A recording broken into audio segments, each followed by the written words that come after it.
It's me again, Teacher Karen. I'm so glad to be with you today. Did you have fun with Teacher Hannah learning about freedom of expression?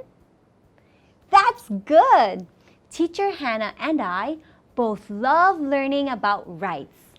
In this video, we'll discuss Lesson 8A, My Right to Be Me, the right to be accepted as a person. I've missed you all so much, so let's get started and sing Here We Are Together. Oh, here we are together, together, together. Oh, here we are together in our happy place. There's Coco and Sarah and Teacher and... Oh, here we are together in our happy place.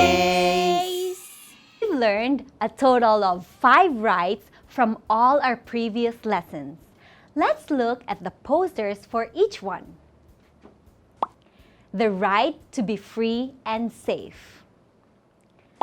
Protection against discrimination. The right to a family. The right to freedom of religion or belief. The right to freedom of expression. Isn't it amazing to learn about all these rights? Today, we'll learn about one more. Last time, you learned with Teacher Hannah the power of our words. Article number 13 of the Convention on the Rights of the Child says that we all have the right to express our thoughts and feelings. But there's a limitation, right? What is it? Our freedom of expression does not give us the right to hurt someone's reputation or feelings. I hope that we always remember that. Hi, Coco! Hi, Teacher Karen. I have a new story to share with you today. Really? What is it about? It's about a big elephant and some teeny tiny people that nobody could see. The title of the story is Horton Hears a Who. Are you ready to listen to our story? Yes, Teacher Karen. Okay, listen carefully. Horton was a thoughtful and kind-hearted elephant who lived in the jungle. He had big floppy ears and a long snake-like trunk. His big ears helped him to hear very quiet sounds. Because he was big and strong, he could also use his trunk to help the other animals. One day, while playing in a pool, he heard a very faint sound, a sound so soft and quiet he could barely hear it.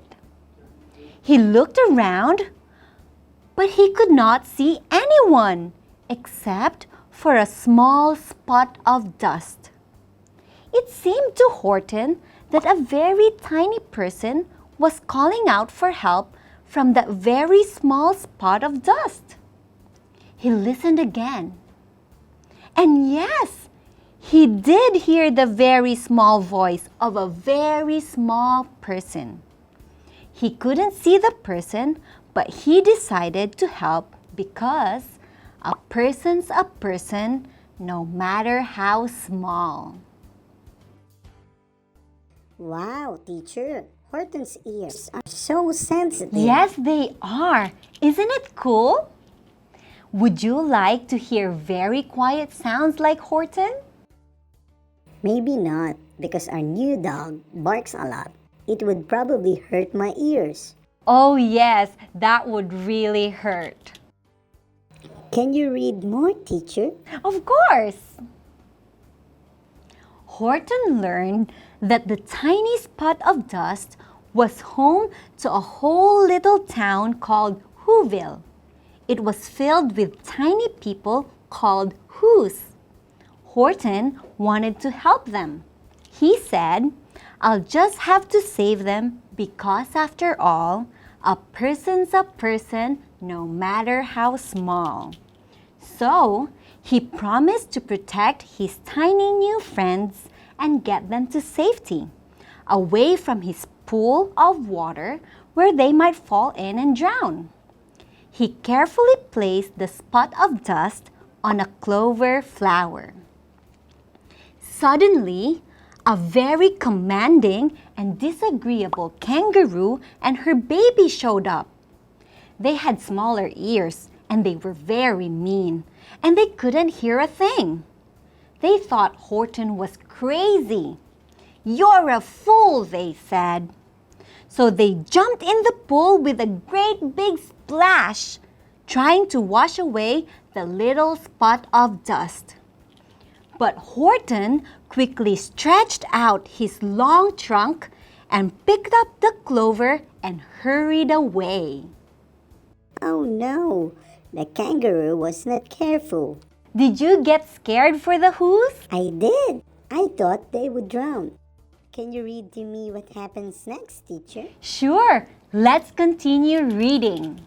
This made the mama kangaroo so mad that she told the monkeys about Horton and his silly story about small people on a spot of dust. The monkeys quickly swung down from the trees, but they couldn't hear the Who's either. So they jumped on Horton and climbed up his trunk and grabbed the clover with the little dust spot before the elephant could stop them. Off they ran as fast as they could, determined to get rid of the pesky clover. And they almost succeeded. But Horton refused to give up. He called out to his little friends and told them that now was the time to let everyone know that they were there. He explained just what to do. So call a big meeting, get everyone out. Make every Who holler, make every Who shout. Why are the animals so mean? Well, they're not really doing it on purpose, Coco. They just didn't believe what Horton was saying, so they acted that way. But it makes me so mad. I know. I understand how you feel, but it's not the end of the story yet. Do you want me to read the rest so that we can find out what happened? Yes, please. Okay. The Who's in Whoville all came running to help make a great big noise. They sang and they yelled, they pounded and banged, and they blew their horns, trying to make the other animals hear them and believe that they were real. But the animals still couldn't hear them. Desperately, the mayor of Whoville went racing through the town until he found one little Who that wasn't making any noise at all. "You have to help us," cried the mayor. So the little Who opened her mouth and added her voice to all the others. And it worked! At last, the animals could hear them. Yay! They are safe. Whoville was saved. Yes, thanks to the help of the little Who girl. Everyone is important, Teacher Karen, even the smallest ones. That's right, because a person's a person no matter how small. They prove they are persons no matter how small, and their whole world was saved by the smallest of all, said Horton happily. The other animals all gathered around the little clover. They finally believed Horton and learned a big truth, that little people are people too. They are important and should be protected and cared for. And the animals all promised to do just that. Take care of their new little friends. Because after all, said Horton, a person's a person no matter how small. Some of us are big and some of us are small, but each of us is a person. There are lots of ways that you are important. How are you important in your family? How are you important in your school or in your town or village? We contribute to our family, school, or community in our own little way, just like the little Who girl in the story. What we do may be small, but it makes a difference. Horton's story teaches us the importance of every person, no matter how small. Will you share the story with your family and friends? Awesome! And don't forget, you are important. Thank you for watching this video. See you again next time. Bye!